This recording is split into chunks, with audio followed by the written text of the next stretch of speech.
For today's vlog, ibabahagi ko po sa inyo guys itong aking mga nakikita sa mga ilog kung saan ako napapadpad at kung meron akong nakikitang mga mahiwaga para sa akin na mga katulad ng mga minerals, katulad nito guys, yung parang naporma na ano.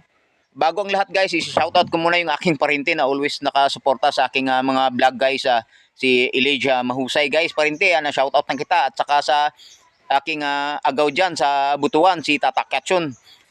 Hello Gaw, na shoutout na kita Gaw, at naway maayos ang inyong kalagayan dyan guys sa Butuan.